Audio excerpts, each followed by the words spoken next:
கும்பம் ராசிக்காரர்களே, 7.5 சனி கசக்கி கொண்டு இருக்கிறது என்று வருத்தப்படுவீர்கள். மீண்டும் குருவான் மிதுனத்திற்கு வந்து உங்கள் ராசியை பார்க்கிறார் மார்கழி மாதம் 6ஆம் தேதியிலிருந்து.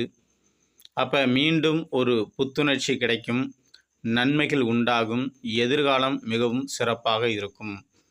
ஆக ஒரு நம்பிக்கையை தரக்கூடிய மாதமாக இந்த மார்கழி மாதம் மிகவும் சிறப்பாக அமைத்து கொடுக்கும். உங்களுடைய ராசிக்கு ஜீவனஸ்தானத்தில் மாதத்தின் ஆரம்பத்திலேயே 2 யோகாதிபதிகள் இணைந்து இருப்பது கண்டிப்பாக நற்பலனே. ஆனால் லாபஸ்தானத்தில் செவ்வாயும் சூரியனும் இணைந்து இருப்பதால் தேவையில்லா கடனை இழுத்து விடலாம், வம்பு வழக்குகளை இழுத்து விடலாம். அதுக்கான சந்தர்ப்பங்கள் இருக்கிறது. ஆகவே எதிலும் தாங்கள் எச்சரிக்கையுடன் இருப்பது நல்லது.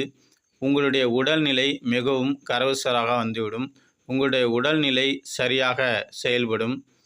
ஏற்கனவே உங்களுக்கு உடலில் இருந்து வந்த தொல்லைகள் இவையெல்லாம் நிவர்த்தியாகும். ஏற்கனவே உங்களுக்கு காலில் கோளாறு வந்திருக்கலாம், நரம்பு சம்பந்தப்பட்ட கோளாறு வந்திருக்கலாம், தோலில் சில கோளாறுகள் வந்திருக்கலாம். அவையெல்லாம் ஒரு முடிவுக்கு வந்துவிட்டது என்று தான் சொல்கிறோம்.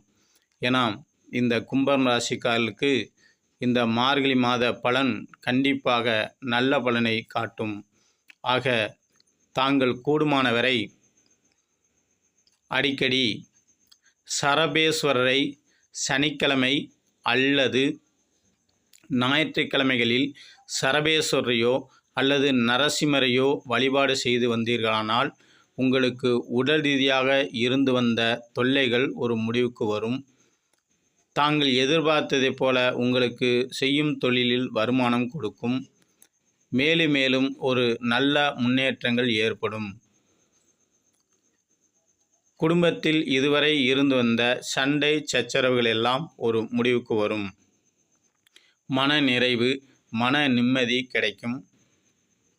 உங்களுடைய குழந்தைகள் உங்களுடைய பேச்சை கேட்பார்கள். உங்களை பேச்சை கேட்டு நடந்து உங்களுக்கு நல்ல பெயர் வாங்கி கொடுப்பார்கள். வாழ்க வையகம், வாழ்க வளமுடன்.